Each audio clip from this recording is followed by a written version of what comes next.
दरअसल इस वीडियो में हम झारखंड के एक वीआईपी सीट के बारे में चर्चा करने जा रहे हैं। जी हाँ, हम गांडे की बात करने जा रहे हैं, जहां से कल्पना सोरेन और मुनिया देवी आमने सामने हैं।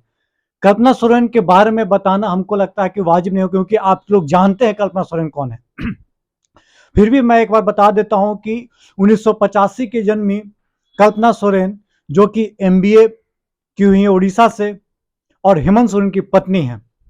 और पिछले 5-6 महीनों में वर्चस्व और कद दोनों इस कदर बढ़ गया कि जेएमएम में स्टार प्रचारक में सबसे पहला किसी का नाम आता है तो कल्पना सोरेन जी का नाम आता है। और जिस तरह से आप रैली आप देख भी रहे होंगे, तो रैली में जो भीड़ इकट्ठा हो रही है कल्पना सोरेन के रैली में, वो अनबिलीवेबल है। तो गांडे की जो क्या बोलते हैं असेंबली इलेक्शन है, वो दिलचस्प हो जाता है। एक तरफ मुनिया देवी है, जो कि चेयरपर्सन है अभी। हालांकि 2010 से पहले उनका हाउस वाइफ ही रिकॉर्ड में बताता है, लेकिन चेयरपर्सन आज गिरिडीह की है, गिरिडीह काउंसिल की। दरअसल गिरिडीह काउंसिल में ही ये आता है गांडे। लोकसभा की बात किया जाए तो कोडरमा के अंतर्गत आता है। दरअसल जब 24 के स्टार्टिंग में मुख्यमंत्री हेमंत सोरेन को जेल भेजा गया, उसके बाद कल्पना सोरेन की राजनीति एंट्री होती है। और राजनीति एंट्री होने के बाद जिस तरह से उनका कद बढ़ते गया, और उसके बाद बाई इलेक्शन लड़ती है, और बाई इलेक्शन 27,000 मतों से जीत जाती है, और बीजेपी के दिलीप कुमार वर्मा जी को हराती है। इनको वोट मिलता है 1,08,9,000, 1,09,000। वहीं पे दिलीप कुमार जी को 82,000 वोट मिलती है, बाई इलेक्शन में जीत कर जाती है। वहीं पे कयास ये लगाए जा रहे थे कि चंपई सोरेन की जगह शायद इनको मुख्यमंत्री बनाना चाहिए था, जेएमएम को। चंपई सोरेन को मुख्यमंत्री बनाया जाता है। उसके बाद वो जीतन राम मांझी की रास्ता पे निकल जाते हैं। चंपई सोरेन पार्टी से बगावत कर देते हैं और चले जाते हैं बीजेपी में। हालांकि जीतन राम मांझी ने अपना पार्टी बना लिया था। मैं बात बता दूं, यहाँ पे शेड्यूल कास्ट, शेड्यूल ट्राइब, मुस्लिम की कितनी जनसंख्या है, इसके पहले 2019 का चुनाव, 2014 का चुनाव की चर्चा करना क्यों महत्वपूर्ण है, जरा सुनिएगा। दरअसल 2019 में जेएमएम की तरफ से खड़ा होते हैं सरफराज अहमद, 65,000 वोट इनको मिलता है, ठीक है।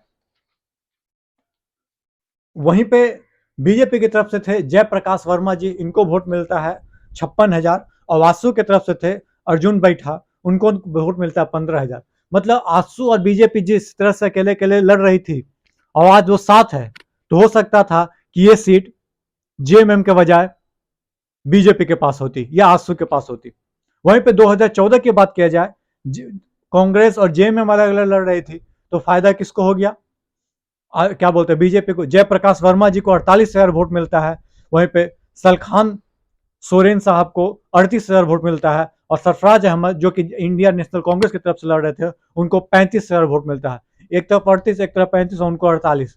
तो इकट्ठा रहेंगे, बटेंगे तो कटेंगे, या बटेंगे तो हारेंगे वाला नारा यहाँ पे आप देख सकते हो। तो यहाँ पे बटना नहीं था 2014 में भी। अब बात करते हैं, यदि नहीं बढ़ते तो जीत गए होते। अब बात किया जाए कि बीजेपी आसू एक साथ है और जेएमएम और कांग्रेस एक साथ है, तो देखना दिलचस्प होगा क्या यहाँ पे वोट बटेंगे का सवाल। वोट बटने का सवाल तो यहाँ पे खत्म हो जाता है। अब सीधी लड़ाई है मुन्नी देवी वर्सेस कल्पना सोरेन जी का। आपको क्या लगता है कि जीत जीत जो है किसके तरफ ज्यादा है, ज्यादा चांसेस जीतने का, कल्पना सोरेन या तो फिर मुन्नी देवी का? मैं अब बात करता हूं कास्ट पे, जो कि बहुत ज्यादा जरूरी है। जातीय समीकरण क्या कहता है दोस्तों? यहाँ पे जातीय समीकरण का इंपैक्ट आप तो हरियाणा चुनाव देख ही चुके हैं, बिहार चुनाव जानते ही हैं, यूपी जानते ही हैं, अब झारखंड में भी बहुत ज्यादा जरूरी है। यहीं पे बात किया तो शेड्यूल कास्ट कहा जाता है 2011 सेंसस के अनुसार 11% है। शेड्यूल ट्राइब की बात किया तो 20% कहा जाता है 11 सेंसस के अनुसार। वहीं पे मुस्लिम कहा जाता है 26% यहाँ पे है गांडे डिस्ट्रिक्ट में, जो कि बहुत बड़ा इंपैक्ट हो सकता है जीत और हार के लिए। यह समीकरण साधने में क्या कल्पना सोरेन कामयाब होगी या नहीं, यह तो आने वाला समय बताएगा, लेकिन मुकाबला दिलचस्प होने जा रहा है। आपको क्या लगता है, कल्पना सोरेन या Munni Devi? Please comment box में कमेंट करके, मुनिया देवी सॉरी प्लीज कमेंट बॉक्स में कमेंट करके जरूर बताएगा। धन्यवाद। जय हिंद, जय भारत दोस्तों।